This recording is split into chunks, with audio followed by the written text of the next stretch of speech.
Amém, queridos? Glória a Deus. Até aqui o Senhor tem cuidado da igreja dele. Até aqui o Senhor tem sido fiel. Até aqui Ele tem suprido todas as nossas necessidades. Queridos, hoje nós celebramos a Santa Ceia do Senhor, a Ceia do Senhor. Momento em qual nós lembramos da morte e ressurreição do nosso Senhor. Momento na qual nós cumprimos aquilo que o Senhor Jesus nos deixou. Celebrar isso em memória dEle. Em memória de um Deus que morreu por mim e por você, para que nós pudéssemos ter vida e vida eterna e vida em abundância. Amém? Amém, queridos? E bom é nós começarmos o nosso domingo, começarmos a nossa semana na presença do Senhor. Eu quero convidar você a abrir a sua Bíblia em 1 Reis, capítulo 19, verso 15.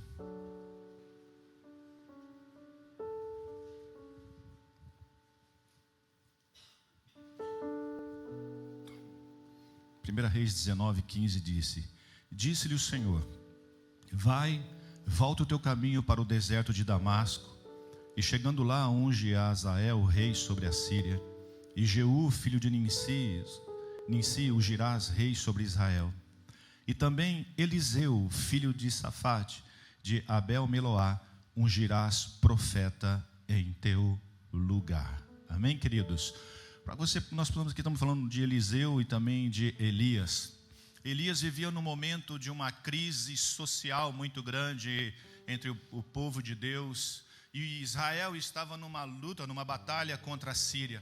Nesse momento existia uma seca muito grande que dominava sobre toda a região. E o povo nesse momento vivia nessa questão política, seca e também espiritual.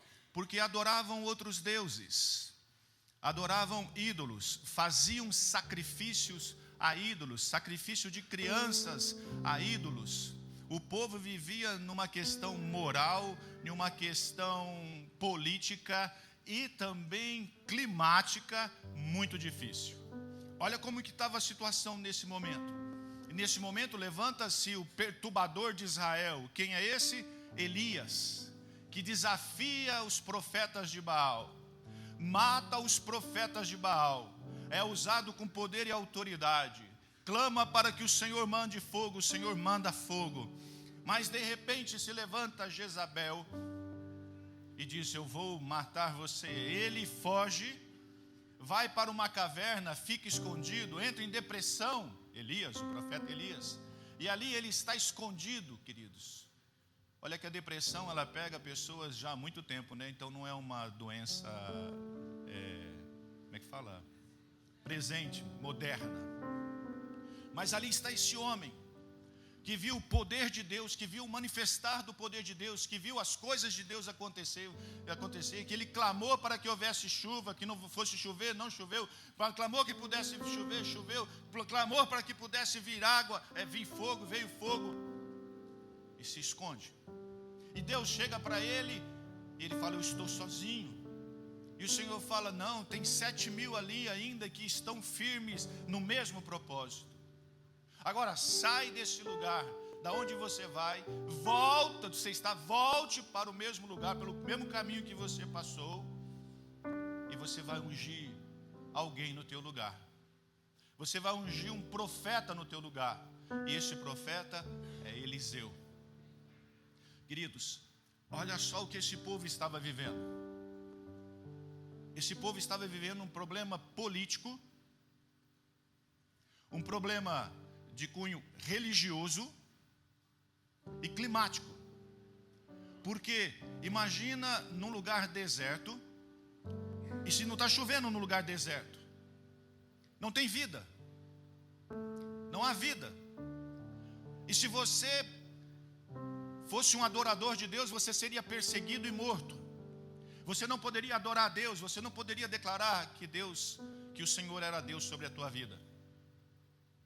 E político, porque vivia numa pressão, numa questão de perseguição. E Deus levanta um homem. Imagina nós vivendo nisso. Talvez a única coisa que possa estar diferente para nós hoje, nesses dias, possa ser a questão climática, que nós estamos vivendo numa seca. Mas aqui o povo vivia uma apostasia espiritual. E Deus chega para esse homem, Elias, e diz: volta, porque eu tenho uma missão para você agora. Você não está sozinho. Eu tenho uma missão para você, para que você unja no seu lugar um profeta. E este profeta é quem, queridos? Eliseu. Continue comigo na palavra, por favor. 1 Reis, capítulo 19, o verso 19.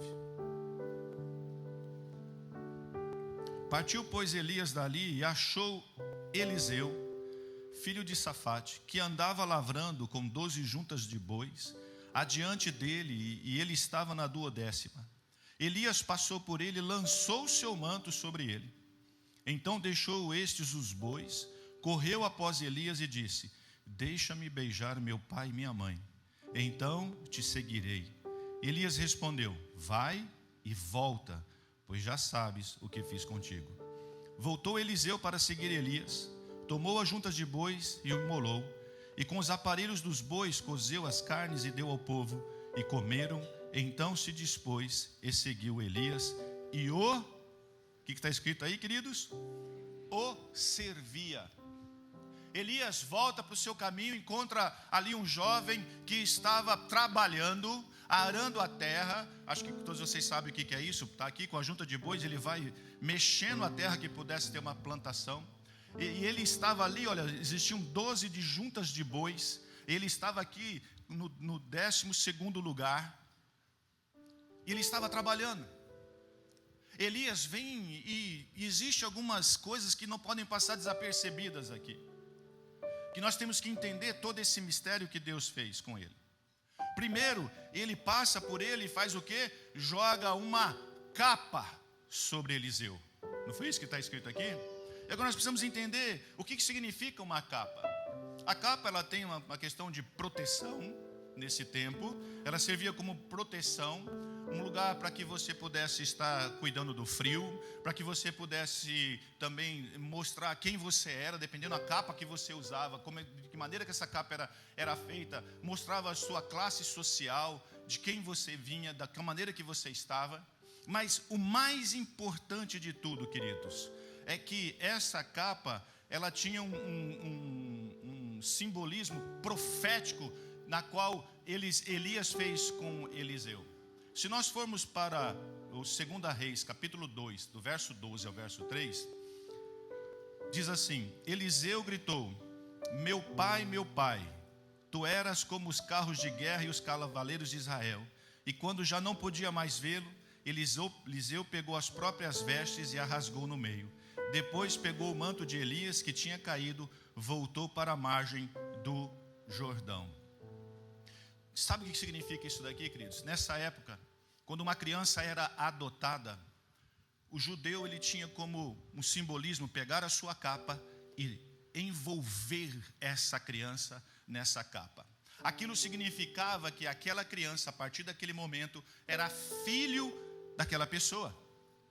Quando Elias passa por Eliseu e joga a sua capa sobre Elias passa sobre Eliseu e joga a sua capa sobre Eliseu, ele está dizendo assim: olha, a partir de agora você se torna meu filho espiritual, eu vou estar cuidando de você. Então nós não podemos perder esse simbolismo que tem na palavra, para poder entender todo um contexto. Por quê? O que significa? Ele jogou a capa, mas por qual motivo? Porque naquele momento ele estava dizendo assim: olha, a partir de agora você é meu filho espiritual. A igreja está entendendo o que é isso? E aí, ele pede algo para Eliseu, pede algo para Elias. Vamos comigo, 2 Reis, capítulo 2, verso 9. Que diz assim: Elias disse a Eliseu: o que posso fazer a você antes que eu seja levado para longe de você? Respondeu Eliseu: faze de mim o principal herdeiro do teu espírito profético. Ou me dá porção dobrada do teu espírito. Vamos lá. Primeiro, quando Elias jogou sobre Eliseu a sua capa, ele se tornou filho espiritual de Elias. Amém? Agora Eliseu chega para Elias e fala assim: olha, eu quero uma porção dobrada do teu espírito. E também aqui na tradição judaica, nesse momento aqui, o filho mais velho, ele tinha direito a uma porção dobrada da herança do seu pai. Vão pegando. Então, por ele ser filho, ele chega para Elias e fala assim: olha, de todo o poder que você tem, de toda a unção que você tem, eu tenho direito, por ser filho, de porção dobrada dessa tua unção que você tem. Então ele diz: eu quero porção dobrada, eu quero uma unção dobrada do que você tem, eu quero sobre a minha vida, porque eu tenho direitos. Vocês estão pegando isso? Vamos novamente. Aí Eliseu pede para que ele venha se despedir dos seus pais. Não é isso que ele pediu aqui? Me deixa despedir dos meus pais, deixa eu ir e despedir dos meus pais. A despedida dos pais, queridos, não significa que ele ia quebrar os laços de amor e de respeito com os pais, mas ele ia se desapegar das tradições e ocupações diárias da família para investir mais tempo, sabe aonde, queridos? Na sua missão, no seu chamado. Porque existem momentos que nós temos que largar de tradições. Existem momentos que nós temos que largar da nossa religiosidade. Existem momentos que nós temos que desprender de certas coisas para cumprir um chamado de Deus na nossa vida. É necessário. Ele chega, joga a capa, ele fala: olha, agora você vai me seguir. Fala: então, pera um pouquinho, deixa eu ir lá, despedir dos meus pais para dizer: pai, obrigado, mãe, agora eu estou seguindo o meu caminho. E isso nós vemos muito, queridos, que tem que acontecer quando um homem e uma mulher se casam. Deixará o homem pai e se tornarão os dois uma só carne. A sua família, a partir de então, é sua esposa. A sua família é sua esposa e seus filhos. Você tem sua mãe que você deve honra, você tem teu pai que você deve honra, mas a sua família, a sua responsabilidade é a família que Deus colocou nas suas mãos. E existe um momento que nós temos que largar tudo isso e seguir um chamado que Deus nos deu. E aqui Eliseu chega e fala: eu vou me despedir. Deixa, pode ir. Ele foi e se despediu. A igreja está entendendo? E aí ele fez algo também. Eliseu matou os bois. Olha só. Quando Eliseu decidiu matar todos os bois, ele mostrou estar decidido a abandonar o seu trabalho e decidir e aceitar o seu ministério. E é interessante que aqui, queridos, em momento nenhum nós vamos ler na Bíblia que Eliseu estava triste ou com receio de abandonar tudo para seguir aquele profeta. Não há nenhum momento ele reclamando, não há nenhum momento ele chorando, não há nenhum momento ele dizendo: eu não vou. Ele aceitou de primeira. E ele vai, mata aqueles bois e ainda serve como comida para as outras pessoas. Outro detalhe: ele queimou os seus arados. Ele queimou aquilo que era a ferramenta de trabalho dele. Você sabe por que ele fez isso, queridos? Você sabe por que ele agiu dessa maneira? E porque ele agindo dessa maneira, ele estava eliminando qualquer possibilidade de voltar à velha vida. Ele estava dizendo assim: olha, nada vai fazer com que eu volte para lá. Eu vou destruir o meu passado. Eu vou seguir um chamado que Deus tem para a minha vida, e nada vai fazer com que eu volte para lá, porque não tem nada mais que me faça voltar para aquele lugar. Você sabe qual que é a diferença entre Eliseu e os apóstolos? Os apóstolos, quando Jesus morre, os apóstolos ficam desesperados porque viram Jesus crucificado, viram que Jesus morreu, ficaram tristes. Sabe o que eles fizeram? Voltaram ao barco para pescar, voltaram à sua velha profissão. Se eles tivessem queimado os barcos, queridos, eles não teriam como voltar à velha profissão.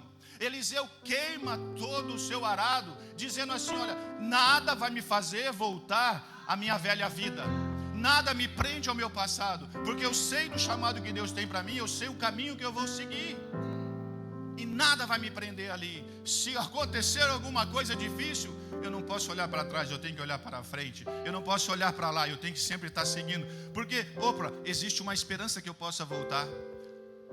É igual quando o filho que é tratado por papai e por mamãe. O que acontece? Se acontecer alguma coisa, ele não está nem aí, porque eu volto para a casa do papai e casa da mamãe. Apruma o corpo e siga o teu caminho, rapaz. Vai enfrentar a tua vida. Vai enfrentar as tuas batalhas. Vai enfrentar as tuas lutas. E quando ele está enfrentando as suas batalhas, exigindo as dificuldades que ele teria que enfrentar, se ele olhasse para trás, não teria mais o arado para ele trabalhar. O que ele teria que fazer? Ir para a frente. Os discípulos, quando passou, as coisas ficarem difíceis, o que eles fizeram? Eles olharam para trás e lá estava o barco. Eles lembraram da profissão que eles tinham. O que eles fizeram? Vou voltar para a minha profissão antiga. Eliseu não, ele queima tudo aquilo dizendo, eu não posso mais voltar para lá. Eu tenho que sempre seguir o meu caminho. Eu não posso olhar para trás. Eu não posso voltar atrás. Tem que se tornar impossível voltar, queridos. Sabe, amados, queimar os carros, os arados, significa queimar o passado, queimar o mundo. Quando nós queimamos tudo isso, nós não temos como voltar. E existem alguns problemas conosco. Quando nós aceitamos a Cristo, quando nós viemos para a presença de Cristo. Sabe qual que é o grande problema, queridos? Que quando nós, na nossa maneira de falar, eu deixei o mundo. Não é isso que nós falamos? O mundo jaz no maligno, então nós deixamos o mundo. O grande problema é que nós deixamos o mundo, mas o mundo não sai de nós. O mundo ainda está em nós. As coisas do mundo ainda estão em nós. Ainda nós gostamos das coisas do mundo. As coisas ainda nos prendem ali. Aqueles brilhos, aquelas festas, aquelas coisas bonitas nos prendem. Às vezes nós estamos seguindo num caminho e de repente nós olhamos para trás e lembramos de algumas coisas. E às vezes na nossa luta diária, no nosso andar com Cristo, no nosso viver com Cristo, que é cada dia matando um leão, matando um urso. Você sabe como é que eu estou, queridos? Eu mato um leão e um urso e deixo 2 amarrados para outro dia. Assim está a minha vida. Não adianta, é leão e urso, ainda tem mais 2, 3 amarrados para a semana inteira. E eu preciso estar vencendo a cada dia, eu preciso estar vencendo a cada dia. Agora, se eu olhar para trás, amados, eu vou voltar. Eu vou voltar. É necessário queimar esses arados e não olhar para trás, mas seguir para frente. Você sabe por quê, amados? Hoje tem sido vendido um evangelho muito fácil, muito simples, um evangelho muito barato aí fora. Muito barato. Hoje o evangelho está sendo barganhado.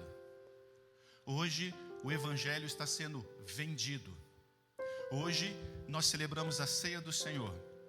E a ceia do Senhor significa pão, significa um corpo. Vinho significa sangue de alguém que morreu e entregou a sua vida por mim e por você. Alguém que deixou toda a sua glória e morreu para que eu e você pudéssemos ter vida. E sabe qual que é o evangelho que tem sido vendido aí? Venha do jeito que você está e permaneça. Se um evangelho não mudar a nossa vida, isso não é evangelho. Não é evangelho. Um evangelho que não muda caráter, não muda a vida, não é evangelho. Não teve encontro ainda com Cristo. Não teve. Porque todas as vezes que eu olhar para aquela ali, querido, aquela ceia, eu tenho que ver um sacrifício que foi feito por mim, que foi derramado por mim. E é um sacrifício de morte. Então, se eu aceito um evangelho, venha do jeito que você está e permaneça do jeito que você está, isso é engano, mentira de Satanás. E hoje esse evangelho tem sido pregado por todos os lugares, para que possa trazer pessoas, para que possa reunir pessoas. E esse evangelho é uma mentira satânica. Porque o evangelho tem que mudar caráter. Evangelhos são boas novas. O evangelho tem que confrontar o pecado. Se o evangelho não confrontar o pecado, não é evangelho. Se não houver uma mudança de caráter, não é evangelho. É mentira, é engodo. E nos últimos dias, diz a palavra, que nós, os homens, teríamos coceira no ouvido, querendo escutar coisas boas, na qual nós chegaremos e falar assim, fala para mim aquilo que eu quero ouvir. Ai, você é meu e o boi no lambe. Ai, você é bonito, você é o melhor, você vai, olha, tudo você pode, você vai conquistar tudo. Vai lá, vai, fica do jeito que você está, permaneça mesmo, não tem problema, não tem problema. Tem problema sim, queridos. E este problema, sabe para onde vai nos levar? O inferno. O inferno. Nós temos que viver uma vida que condiz com vida de cristão.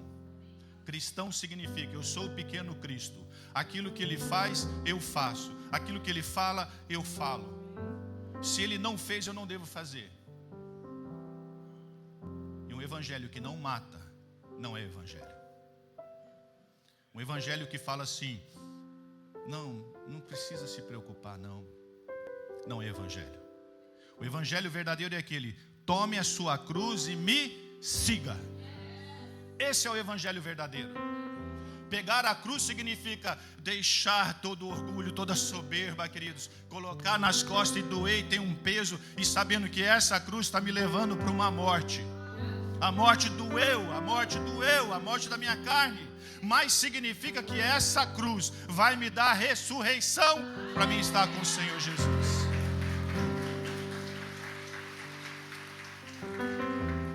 E infelizmente, ensinos errados têm sido pregados esses dias.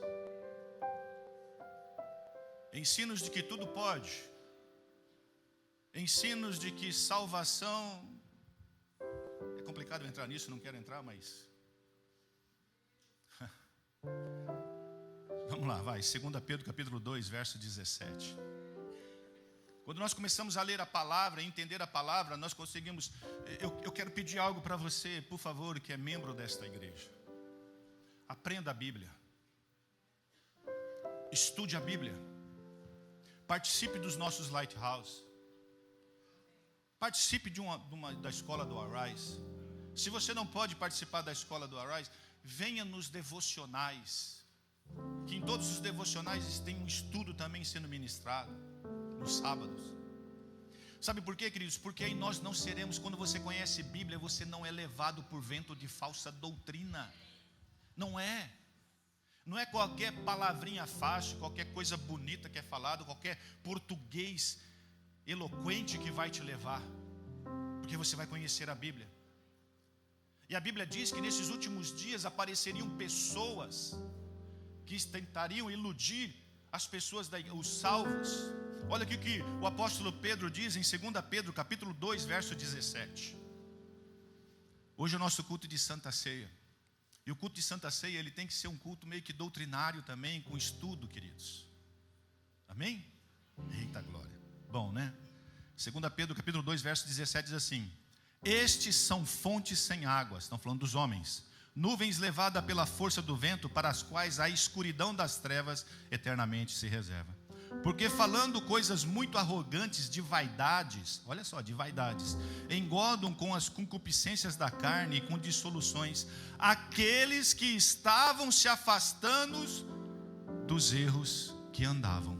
Olha só, um ponto aqui. Sabem quem essas pessoas procuram para trazer a mentira? Não são aqueles que estão lá fora, é quem está dentro da igreja.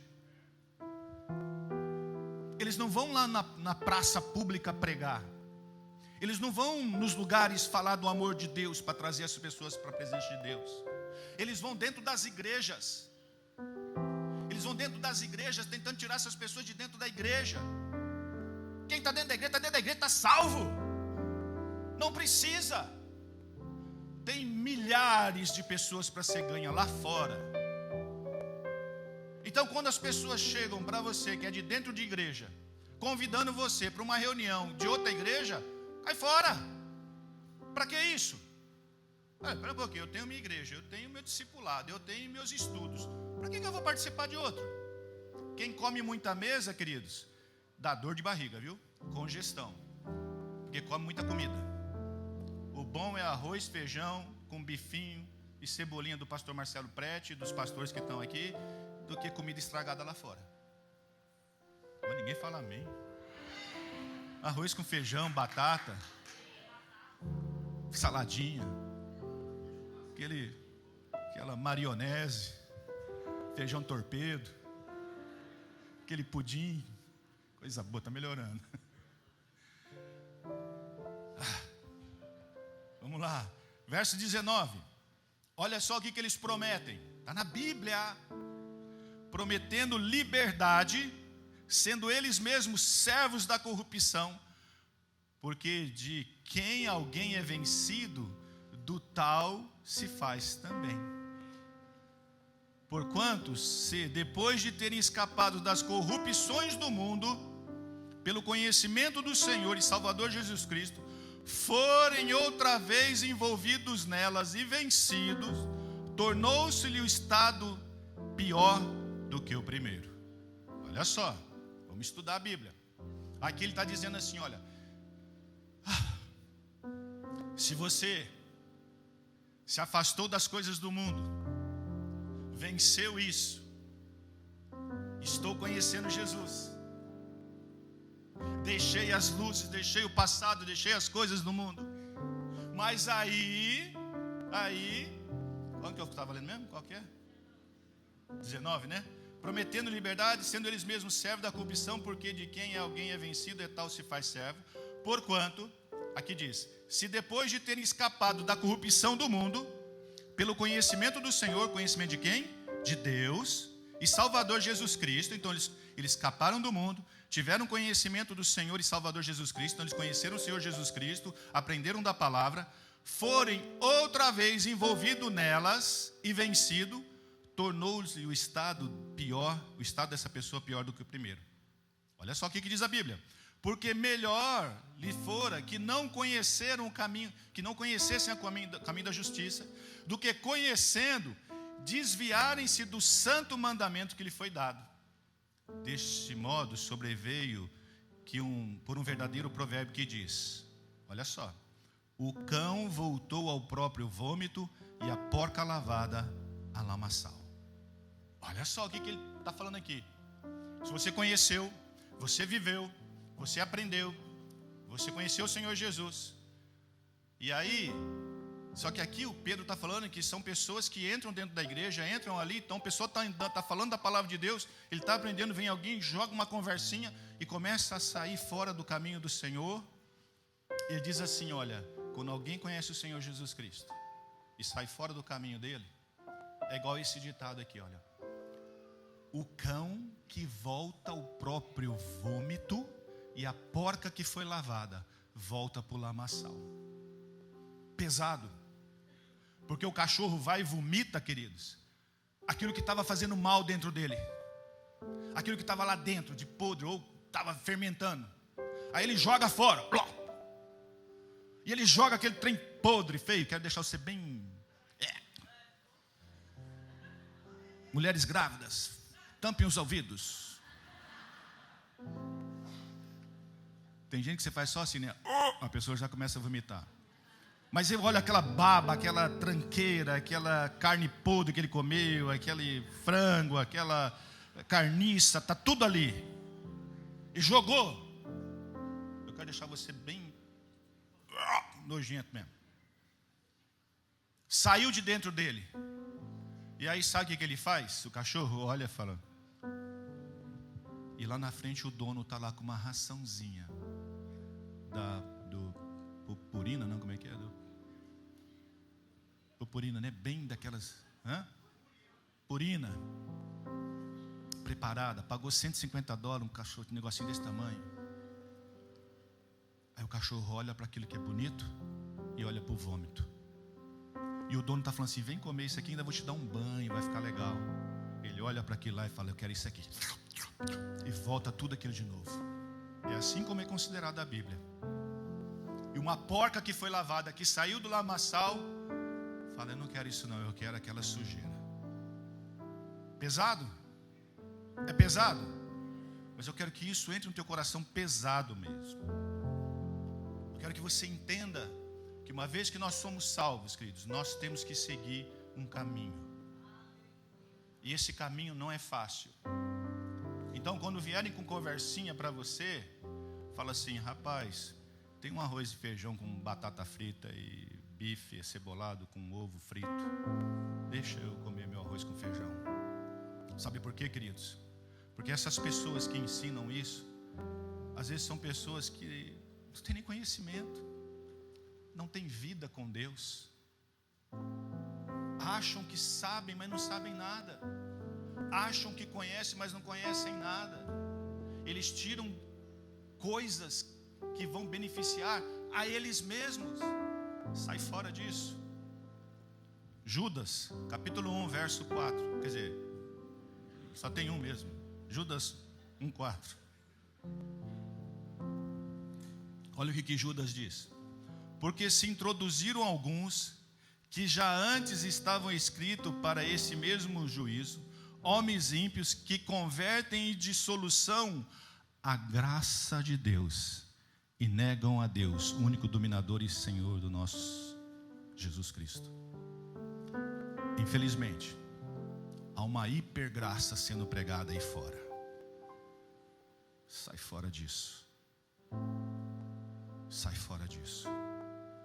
Entenda que foi pago um preço muito, muito, muito, muito pesado.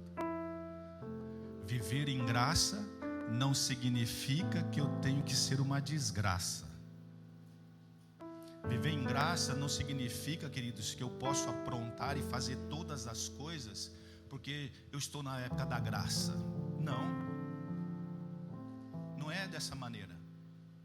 Não é porque eu estou na época da graça que eu posso fazer qualquer coisa.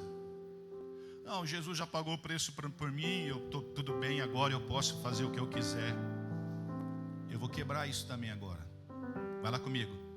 Mateus capítulo 5, verso 13. Evangelho do nosso Senhor Jesus Cristo, segundo escreveu Mateus capítulo 5, verso 13.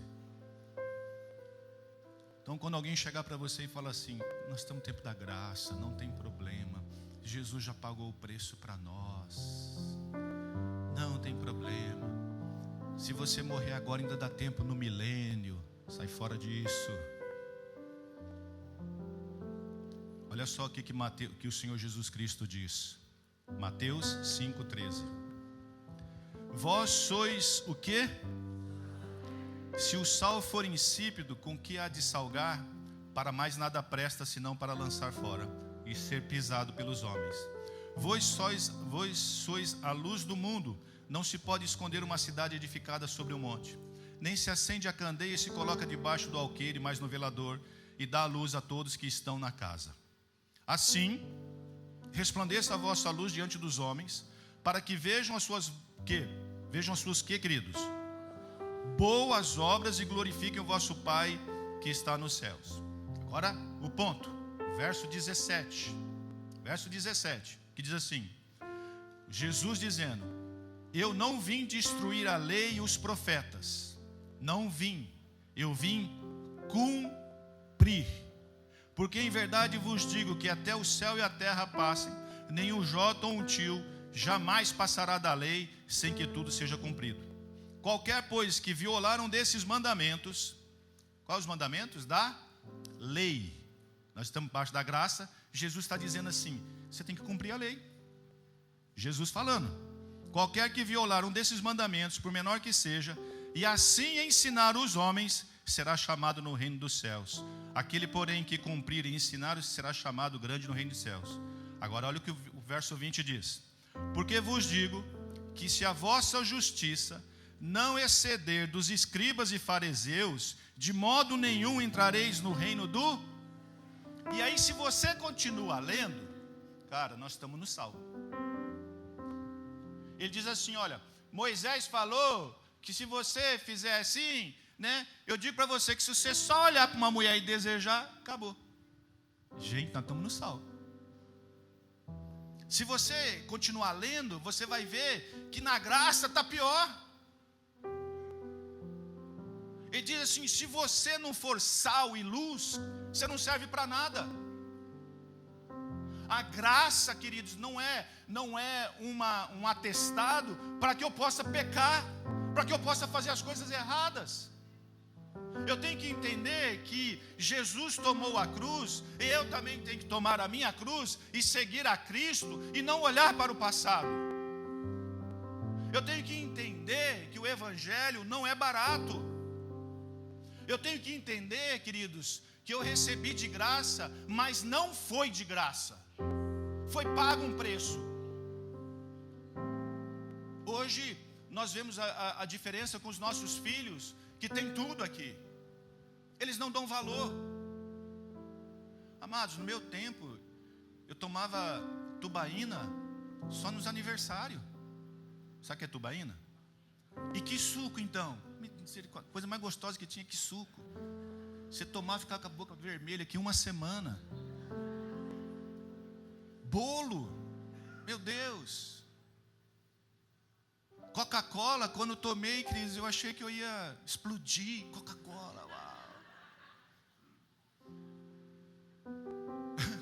Os brasileiros, tem muitos brasileiros que chegam aqui do Brasil, chegam aqui, queridos, em 3 meses eles estão com colesterol, açúcar, triglicéridos, tudo ruim, não é verdade, Gisele? Por quê? Menino, nunca tomaram tanta Coca-Cola na vida. Eu fiz isso, era Coca-Cola, cara, 2 litros desse tamanho. No Brasil era pequenininho. Hoje nossos filhos têm tudo. Eles não dão valor. iPad jogado, quebrado, iPhone quebrados. Tem todo tipo de brinquedos. Não dão valor.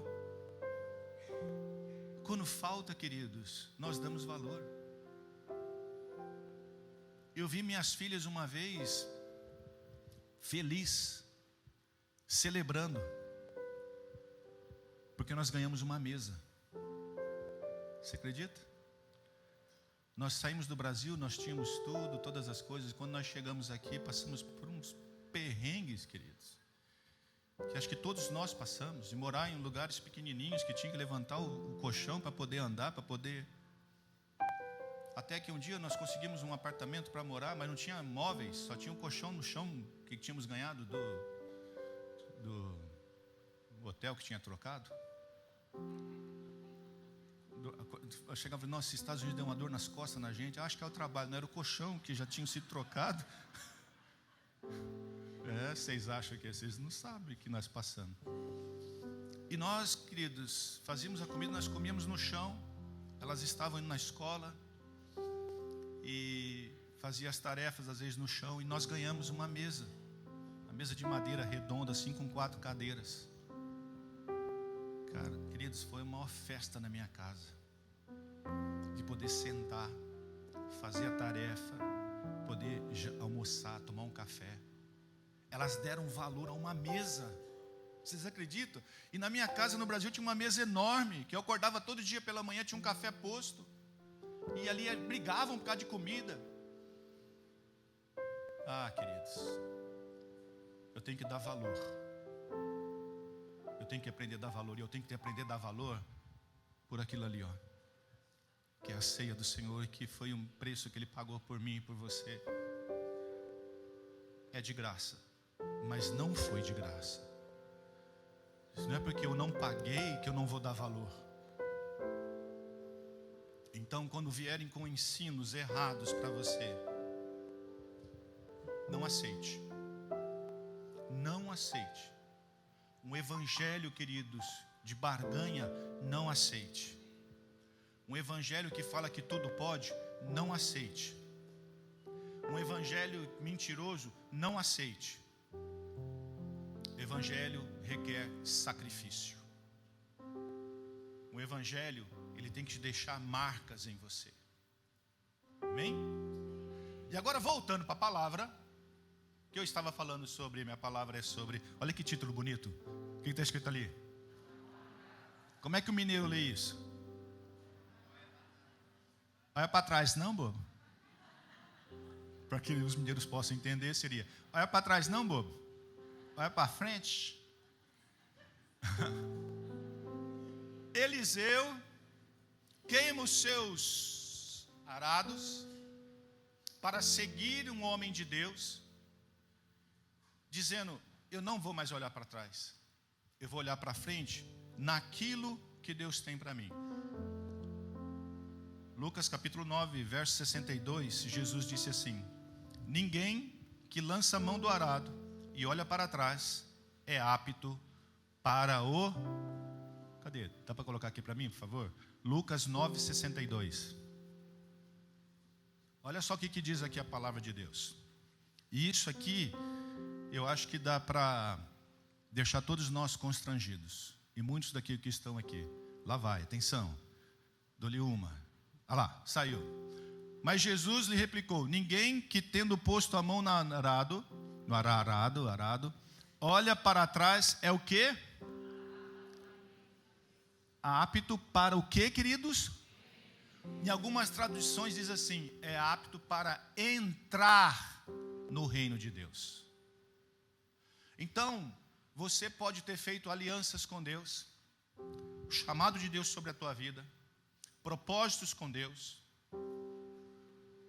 fez alianças com Deus, olhos sobre a tua cabeça, foi ungido, veio com o chamado de Deus, mas aí começamos a olhar um pouquinho para trás, do que eu deixei, do que eu abandonei, do que eu larguei para trás, e se tornar igual aos discípulos, os apóstolos que olharam e viram o barco, e falou: deixa eu voltar o barco, deixa eu voltar a pescar, deixa eu voltar a minha velha profissão. A palavra de Deus, aí, pode deixar um pouquinho aí, diz que não é apto para o reino de Deus aquele que começou a fazer uma obra e deixou, não é apto para entrar no reino de Deus.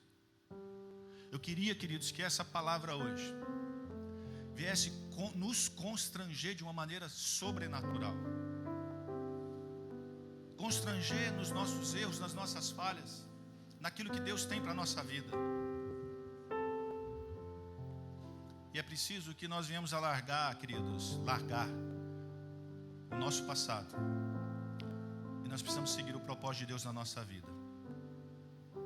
Observa que Eliseu, por ele ter abandonado, estar ali com 12 juntas de bois, significava que ele era uma pessoa de posse, viu? Ele não era qualquer um, não. Ele era alguém que tinha dinheiro. E ele largou tudo para seguir o Senhor. O dinheiro não estava no coração dele. O que estava no coração dele era fazer a obra de Deus. E ele serviu um homem de Deus. Existem duas coisas muito importantes aqui na questão de Eliseu que nós precisamos tomar também, que significa tempo e serviço. Eliseu andou com Elias, servindo Elias. Isso demorou um tempo. E esse tempo também de serviço, na qual ele andou com um homem de Deus e foi aprendendo as coisas de Deus. Então, a sua caminhada, ela vai ter tempo e serviço. O louvor pode subir, por favor. E se você vive um momento de decisão, preste bastante atenção no que eu vou falar agora para você. Se você vive um momento de decisão entre o velho e o novo, é tempo de você despedir do velho agora, para seguir o novo. Hoje é dia de você fazer uma fogueira simbólica para queimar as coisas que te ligam ao passado, para você seguir no seu chamado diante de Deus. E eu sei que você sabe o que te prende às coisas do passado. Eu sei qual é o arado, você sabe qual é o arado que você precisa destruir e queimar, para você seguir o seu chamado. E é necessário, queridos, quando nós temos um chamado, deixar a zona de conforto e fazer sacrifícios. mas lá na frente vai valer a pena. Amém? Que nessa manhã nós possamos fazer uma fogueira, sacrificando tudo aquilo que tem nos ligado ao passado e seguir para o novo que o Senhor tem para a nossa vida. Amém? Nós vamos estar preparando